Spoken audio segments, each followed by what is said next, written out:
Bueno amigos, CMCV, Cómics, Mentiras y Cintas de Vídeo presenta un momento altamente reflexivo. En fin, me ha dado por pensar que últimamente me ha dado mucho, tal vez a raíz del abuso del formato digital, ya sabéis que por circunstancias de logística, vamos a dejarlo así, por estar últimamente viendo muchos vídeos de puro noventismo, que ya sabéis que son muy divertidos porque son muy extremos, muy, iba a decir violentos, pero ni tan siquiera, son muy de posar mucho frente a la cámara, sacar músculo, demostrar el físico escultural de la chica, el enorme bíceps cibernético del chico con coleta que mira a la cámara mientras se fuma un puro, ¿sabéis a lo que me refiero, no? Pero de vez en cuando, a veces hay que traer otro tipo de material un poco más gourmet y hay que ponerse clásico. Hay días en los que toca decir, a ver, vamos a ver una película clásica, en lugar de ver un blockbuster, vamos a ver una película pues probada, ¿no? Y eso nos lleva a esta escena que estáis viendo ahora mismo. Esta portada es épica. Historia del cómic, ya no solamente USA, norteamericano, sino, vamos, mundial, global. Esta portada es épica. John Byrne, es que además se diferencia su estilo nada más verlo. En fin, estamos hablando de X-Men, el número 141, que salió en 1981. Todo rima, hoy es el día del 1. Y, en fin, ¿qué decir de este número, amigos?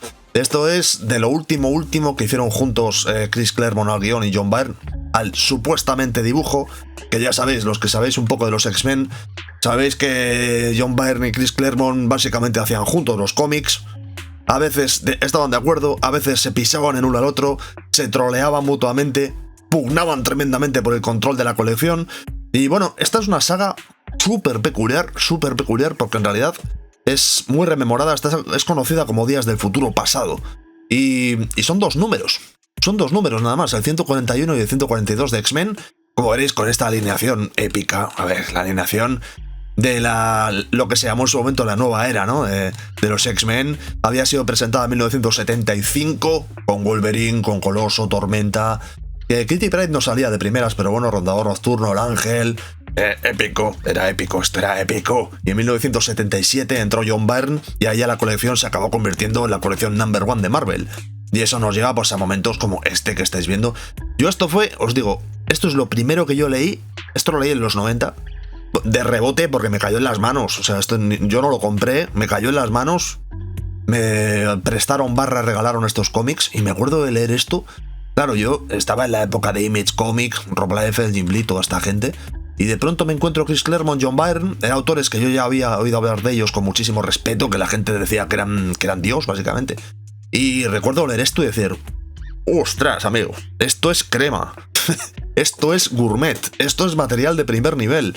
Y encima, además, es que es un relato que se anticipa, por ejemplo, a Terminator en unos cuantos años, y presenta además un tono así como de ciencia ficción futurista, sombrío, muy diferente al tono de los X-Men, aunque bueno, es cierto que el tono de Claremont y John Byrne ya tenía la muerte de Fénix Oscura, Jean Grey, ya sabéis, y todo este rollo, ya tenía un tono sombrío y de tragedia constante y de los héroes están bajo una opresión bajo la que jamás se han encontrado y la historia funciona además como una especie de corriente. Los que habéis leído esta época de los X-Men sabéis a lo que me refiero. Lo mejor de la época Claremont seguramente. Y llevamos a un cómic que es que esto es brutal. Además es que aquí inaugura, ya sabéis que en los 80, pues digamos que posiblemente no se invente nada en el sentido de que en literatura ya los modelos de historia ya estaban muy descubiertos, ¿no? Pero aquí se empiezan a mostrar algunos de los prototipos de lo que después acabaría convirtiéndose pues en los cómics que leemos habitualmente. En este caso, por ejemplo, la proyección futura. Estamos viendo una proyección a un futuro de lo que le pasó a los X-Men o a los supervivientes de los X-Men en un futuro distópico. ¿Vale? Hasta aquí, esto que os estoy contando no tiene nada de original. Estamos en 2025, este tipo de historias literalmente se producen todos los días. Pero en este momento, en estos 80, historias como serían posteriores. Watchmen, el Dark Knight, posteriormente Frank Miller también, Born Again, esta que estamos leyendo, La muerte de Fénix Oscura, estaban marcando básicamente el estándar de lo que nos íbamos a encontrar en los cómics y eso hace que tengan un peso especial. Yo respeto un montón esta historia en primer lugar porque es buenísima en color, en todo, en color, en dibujo, color también. No en este caso porque como veréis es un recoloreado digital que siempre le quita mucha esencia, pero bueno, el dibujo de Byrne increíble, los diálogos y el guión de Claremont muy bueno también, espectacular. Y sobre todo también respeto que son capaces de mostrar una saga compleja y una saga que funciona increíblemente bien en 2 números. Que eso es algo que hay que empezar a reivindicar, el rollo de sagas de 24 números, sagas de 12 números, novelas gráficas enormes. No es necesario. Si el guionista es bueno, si los autores están por la labor, en 24 o 48 páginas te pueden mostrar una historia espectacular. Y está comprobadísima además. Alan Moore tiene alguna que otra, Frank Miller también tiene alguna que otra, los autores grandes... Me estoy quedando ahora mismo en el mercado USA, ¿eh? Los autores grandes saben cómo se hacen este tipo de cosas, no hace falta abusar, pero claro, editorialmente, pues por ejemplo a Marvel le viene mejor que haya una historia de 80 o de 128 páginas para poder recopilarlo en un muy conveniente tomito, trade paperback, con su título y que parezca una novela gráfica y tal. Aquí esta es una historia que editorialmente lo habréis visto en las reediciones, les ha dado bastantes problemas porque claro, son 2 números. No te justifica sacar un tomo con tapadura ni nada así. Entonces siempre hay que meterle mogollón de material de relleno, mucho material de complemento para justificar las páginas para editar un tomo. El formato para leer este cómic son los 2 cuadernillos, las 2 grapas. Ese es el formato. El resto es, pues bueno, pueden ser cómics muy buenos los que pongan, pero el resto ya no es perteneciente a esta saga, ¿no? Bueno, antes de... Voy a volver a la página 1 para hablar como Dios manda de esta historia, después de esta muy larga introducción.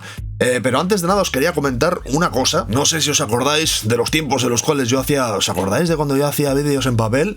Voy a volver, Vuelve. Dentro de poco ya empiezo a tener una ubicación física y volveré a hacer los vídeos así con la cámara y en físico en lugar de estar así con un ordenador hablando para vosotros.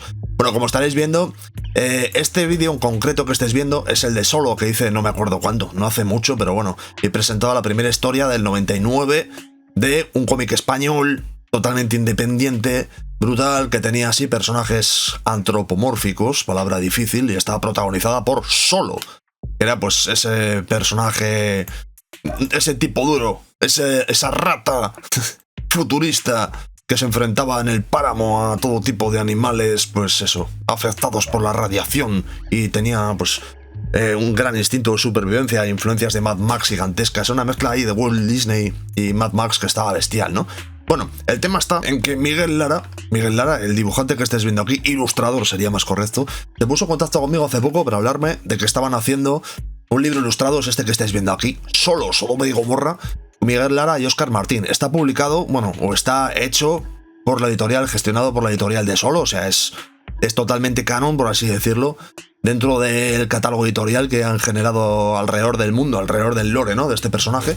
Y aquí están promocionando, aunque ya lo tienen, les queda 22 días y ya han superado, como veréis, 9.000 y pico euros de 4.000 que tiene de presupuesto, han superado los objetivos de sobra. Pero bueno, aprovecho para enseñaros aquí, os pondré en comentarios el link a este Berkami para que podáis colaborar si os interesa este tomo, porque como veréis tiene un pintón increíble, así con ilustraciones súper potentes centradas en este mundo, que ya sabéis además que tiene mucha gracia porque, a ver, al final es un cómic, un concepto realmente. El mundo de Solo, que tenía todo en contra, se hizo en una época en la cual el cómic, bueno, sigue estando muy mal el cómic español.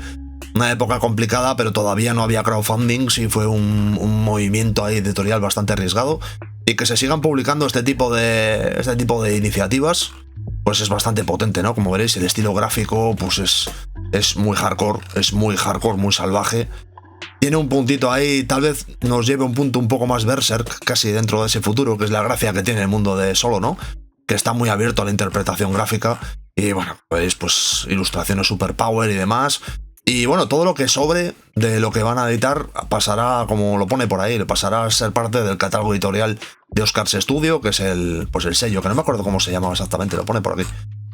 Lo pone un poco más arriba en el Berkami. Ahora, de la que subamos os lo enseño. Pero como veréis, merece la pena porque son ilustraciones súper potentes. Y además, pues un plus, ¿no?, para este mundo gráfico tan particular.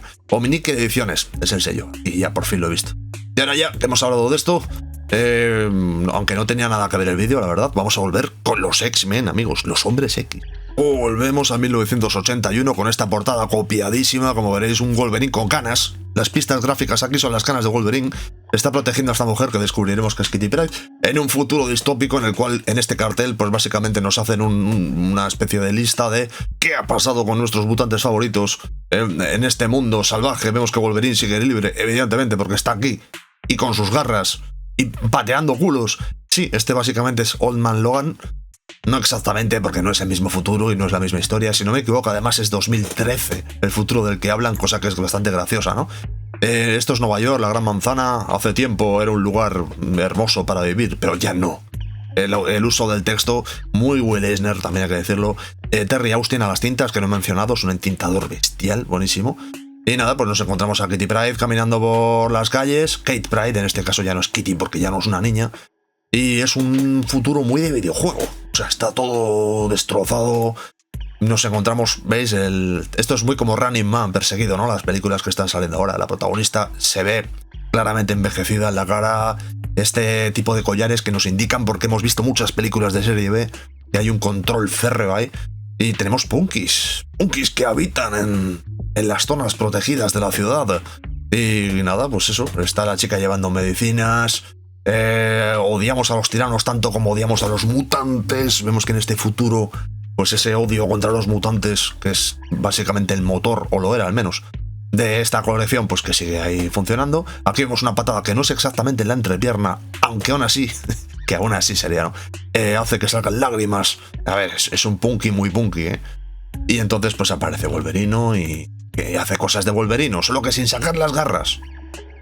Además el tipo lo está pensando mientras habla, ¿eh? En los viejos tiempos hubiese sacado las garras y estos punkis ahora mismo estarían emasculados por mis cuchillas retráctiles, pero no quiero que sepan que Wolverine ha vuelto a la ciudad. Bueno, nos están hablando básicamente de que son la resistencia. Es Terminator. Esencialmente es Terminator. O sea, son la resistencia que se enfrenta a los opresores de este futuro terrible. 2013, por cierto, lo que os decía antes.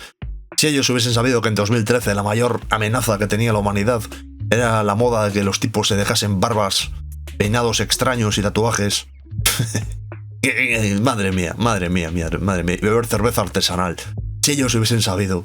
Bueno, la recreación del mundo futurista es magnífica. Nos están hablando eso, de que los mutantes no están siendo controlados, no se les permite reproducirse, de que ha habido un apartheid obvio, social. Como veréis, historia súper oscura.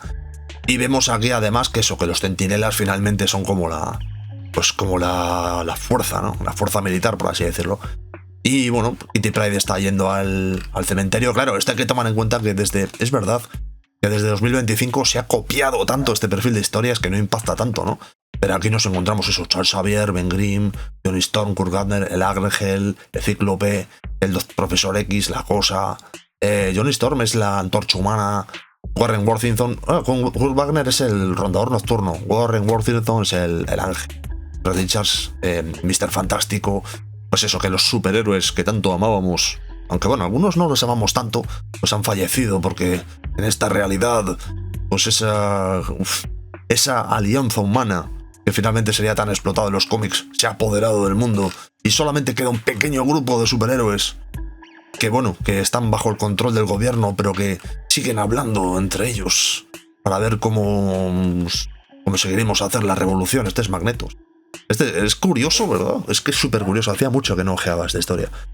Es súper curioso porque ha sido tan imitada, que resulta tremendamente familiar, ¿no? Es como...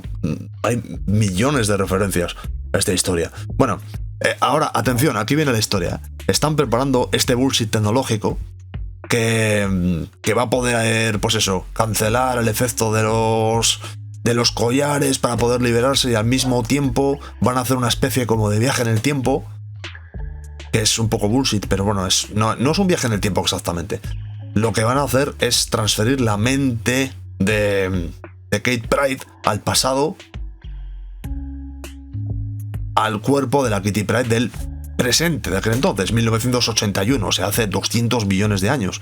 Entonces, claro, de pronto hemos pasado de ese futuro terrible donde todo el mundo está muerto y todo es tremendo, a encontrarnos de repente con X-Men pletóricos. Creo que la gracia es que, bueno, que Kitty Pryde, o la chica que estamos viendo ahora mismo, no tiene su consciencia, sino que esta ha sido abducida, sería, ¿no? Ha sido absorbida por su proyección futura. O sea, se parece mucho a la historia de Terminator, de un tipo que viaja en el tiempo para hacerle un hijo a... No, perdón, para salvar la vida. de la madre del niño, el líder de la revolución y todo este rollo, pero en este caso, en lugar de meternos un viaje en el tiempo, que hubiese quedado un poco forzado dentro de los límites de esto, nos hace una cosa todavía más extraña, que es hacer que la misma persona sea, pues eso, absorbida, poseída, ¿no? Literalmente, por una versión futura de sí misma. Vosotros imaginaos que pudieseis viajar, pues eso, 30 años en el pasado y estar en vuestra mente. No quiero ni pensar lo que haríais. O sea, no haríais ni una sola cosa buena. Bueno, lo primero, invertir en Bitcoin, supongo, o algo así, ¿no? Vale, pues eso, como veréis, este es un momento que ya hemos experimentado con muchas historias. Se me ocurre, por ejemplo, The Last Ronin, por ejemplo, de las Tortugas Ninja, que esencialmente es una copia barra homenaje barra, llamadlo como queráis, del Caballero Oscuro, ¿no? En versión Tortugas Ninja. Claro, cuando estás en ese futuro en el cual todo ha sido el infierno y de repente hay algún flash o algún momento en el cual se vuelve al canon normal, pues es como se supone que tiene que generar un efecto como de alivio en el lector, ¿no? Y aquí pues es un poco lo que se encontraba. Recordemos que esto en su momento era innovador, historia bastante innovadora. Hay que decir que estas historias funcionaban a base de broncas. Chris Claremont y John Byrne en esta época estaban haciendo magia a base de pegarse, literalmente. No se ponían de acuerdo en nada.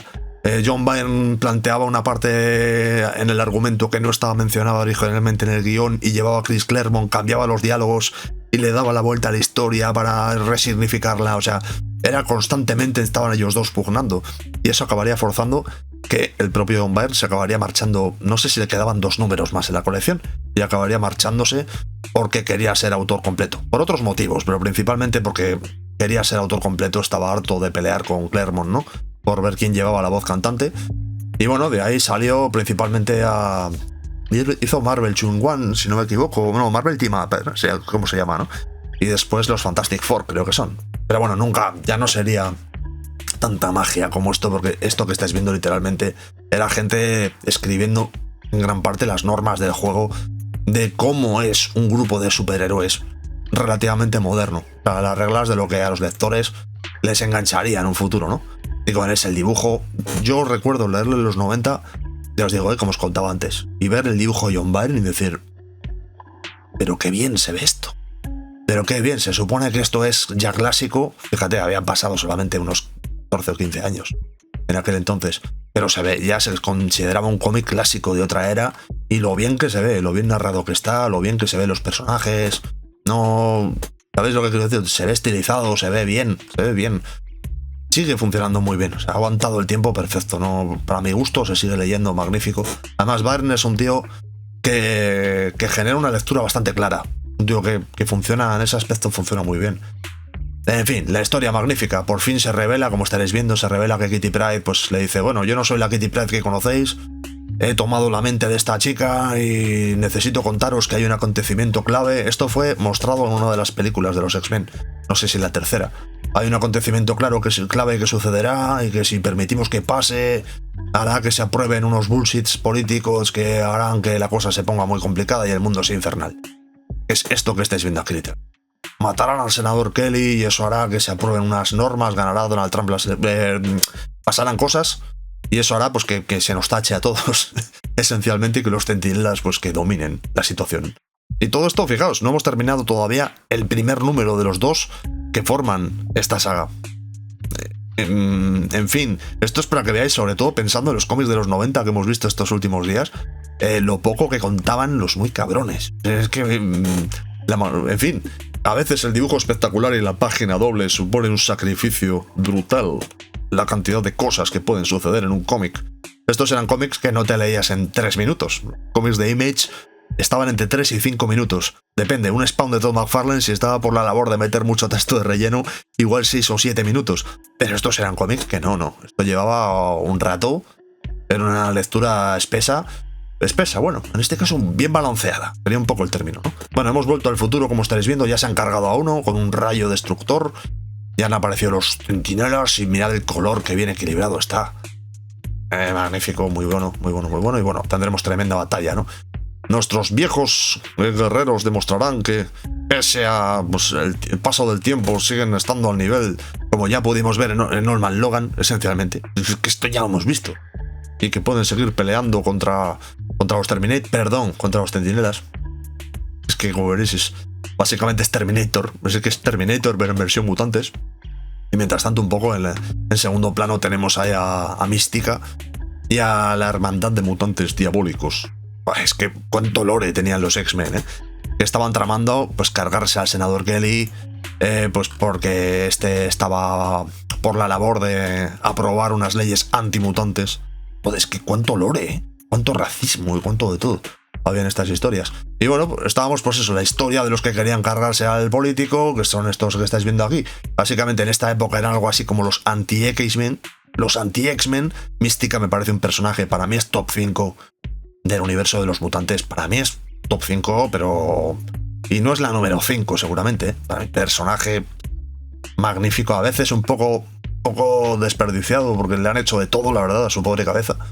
Pero es personaje increíble, como veréis, esto termina el número 1 de las sagas. Es que es una cantidad de lore bestial. Hablando de portadas épicas, esto que estáis viendo es otra que es histórica. Es que cuántos cómics se estaban haciendo en esta época que serían influenciales a tope, La primera miniserie Wolverine, de Chris Claremont y Frank Miller al dibujo. El Daredevil de Frank Miller también.